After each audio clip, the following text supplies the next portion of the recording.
Welcome to the Stephen Mansfield Podcast.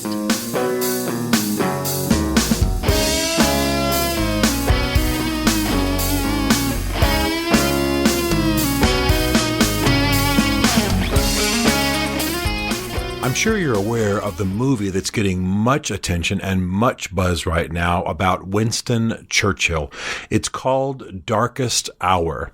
It's already won some big awards. It's gaining a lot of attention. It's causing a lot of controversy in some scholarly circles, but it is probably going to be one of the defining movies about the legacy, the remembrance of Winston Churchill. And so I want to address it in this podcast. This movie Darkest Hour, was directed by Joe Wright. The writer is Anthony McCartan.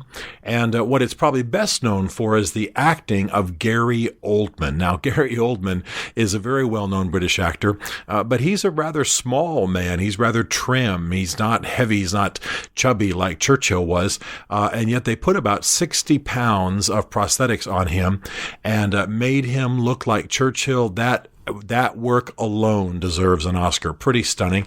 The movie also stars Kristen Scott Thomas, and I think she's largely wasted in her role, but her acting's wonderful, and you will know her as soon as you see her on the screen.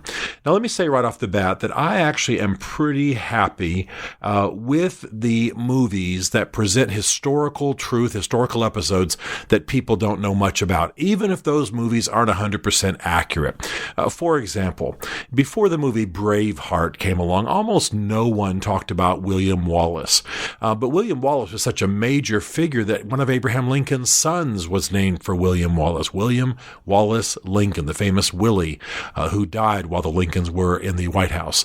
And so this just gives us a sense of how inspiring he was to early generations, the memory of this Scottish hero. But until Mel Gibson made his film, even though it's somewhat inaccurate, but until he made his powerful film, nobody knew who William Wallace was. Nobody was talking about him except in scholarly circles. So I'm grateful for films who bring the truth to the fore. I like Apollo 13. I like Seabiscuit. I know scholars like to sit around and talk about what's not accurate, but I'm just glad we're keeping the stories alive. So good historical films make me happy, and I like discussing them, and I like, yes, we can discuss, over a steak, what's accurate, what's not, but the main issue is that we're at least talking about it, because film has become the literature of our times. So when it comes to Churchill, I like the movie that came out recently, I believe it was last year, called Churchill. I liked Dunkirk. I thought Dunkirk was a very good film, also had a great deal of Churchill in it. Of course, a few years ago, I really loved The King's Speech, which presents a little bit of Churchill and certainly that time there at the beginning of World War II. And I really like the two mini-series, well, actually, they're two mini-movies on HBO called The Gathering Storm and Into the Storm, two different actors playing Winston Churchill, but I like them very much. I think they're both very fine portrayals. So this movie, Darkest Hour, is very likely to get the most attention of all of these films. None of these other films were nominated for major awards, other than, of course, The King's Speech, which wasn't primarily about Churchill. The lead actor there won the Oscar, and it was a very rewarded film. But these other films did not get that much attention. This one's going to get a lot of attention. It's going to be one of the defining films when it comes to Churchill's legacy. And again, part of that is simply Gary Oldman's amazing acting. So I think what's important, I think what's vital, is that they do use a great deal of Churchill's actual words.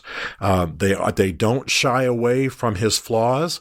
The movie starts with a cute young secretary being sent into his bedroom, to take dictation. And as she's being prepped, she's told he often mumbles and he's impatient and he throws fits and, he insists on all of his speeches being typed, all of his letters being typed double space, or he gets angry. I mean, this was Churchill. We don't need to shy away from that. I don't like the statue version of history when we talk about great people in history and make them too pristine. Don't talk about their flaws. I think we should talk about their flaws. I think we should talk about the fact that Lincoln, for example, suffered horrible black dog depressions and almost killed himself on several occasions. That's an important part of his life. That's an important part of what made him great. I think we should talk about Winston Churchill Churchill's depression and weaknesses, for example. I could go on and on talking about leaders whose flaws are what made them great because they had to surmount those flaws, and we shouldn't hide from those things. So I like that the film is raw. I like the film in that it talks straight about Churchill's weaknesses and flaws. And I love one scene in particular where Winston is sitting in the dark and his wife goes in to get him to tell him that someone's at the door, and she sees that familiar look on his face. It's beautifully done.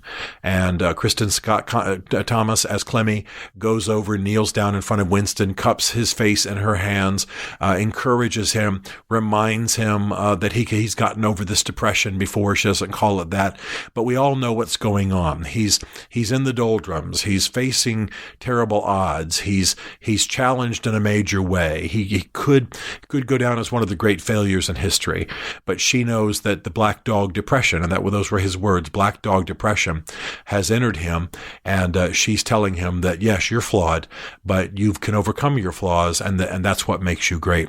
So beautifully done, well worth seeing. The film does some things with sort of film devices, cinematographic devices, literary devices that I wish it hadn't done. There are some things in it that just aren't true. For example, in that same scene that I've just described, where Winston Churchill is sitting in a depression in the dark, and his wife comes in to tell him that someone's at the door. Well, according to the film, the person who's at the door is the king, King George VI. And I have to say that that just never happened. King George VI never dropped by wherever it is that Churchill is in that movie. We're not 100% sure. It's probably 10 Downing Street. It might be Chequers. It could be Chartwell. But let me assure you that the king did not just drop by for a quick visit. That did not happen. The other major episode, the major turning point in the film that did not happen is that Churchill, who is suddenly caught in a traffic jam, goes and hops what we would now call the tube, the underground, the subway in London, which of course is a major feature of London life. And he gets on it by himself. Now, this is of course during World War II. His bodyguards would always have been nearby, but in the film he gets on the subway. He talks to people. He's inspired by their resolve. He talks to children. He shakes hands with housewives and professionals and a young black man and a little girl, and he leaves resolved that the British people don't want the British government to negotiate a peace with Hitler, but instead that they want to fight, that they want to fight on the streets, that they will never surrender. He gets all of that language from this time on the subway car. Now, the reason I object to the scene is not only that it's not historical. I've already said that I don't mind ahistorical scenes once in a while. But the reason I object to it is that it would have been more powerful if they had portrayed the way that Winston Churchill actually got information from the quote-unquote common man. He certainly didn't run around on the subway without any guards or attendants. That never happened. But he was constantly interested in what common Britons thought about what was going on. He would walk to nearby pubs. He would talk to maids and waiters. He would interact with people. He would walk down the street to get a newspaper, irritating the heck out of his bodyguards, and everybody knew who he was, but he would ask them what they thought. So the process that you see happening on the subway car did in fact happen a lot. It just didn't happen on a subway car without any bodyguards around and Winston Churchill confused about how to ride the subway. That's a little bit weird. The politics that follow, though, are very much the case, and I'm not giving any spoilers. He rallies his immediate cabinet, sub-cabinet, some of them call him. Then he spoke to Parliament, and of course gave great speeches that caused the world to be changed. So it's a fine movie. It's a great study in leadership. You see him deliberating. You see him having to deal with Neville Chamberlain-like appeasers who want to appease Hitler and make peace with him. Of course, Neville Chamberlain, the previous prime minister just before Churchill. You see King George VI having to grapple with Churchill and even telling Churchill, "You scare me a little bit," and eventually they became very, very close friends. So it's a marvelous movie. It's well worth seeing. Let me urge you, first of all, if you want to know my favorite Churchill movie, the most accurate, the closest to his own writings and so on, there's a movie from the 1970s called Young Winston. Very, very well done. Most of the actors are long dead now. It's color, it's technicolor, it's brilliant, it's beautiful. It's based on Winston Churchill's own My Early Life, which is his only single volume autobiography. It carries you up just about to the time he enters Parliament. And it's all about his escape from the Boer prison camp and his early life and how his parents were very distant from him, but he had this amazing nanny named Elizabeth Everest who, really nurtured him and parented him, et cetera, et cetera, et cetera. So it's very, very well done. That's my favorite because it's the most accurate, because it's a beautiful color, beautifully filmed. It takes you on the battlefields of his life, shows you his mother being, I hate to use the word, but a bit of a slut.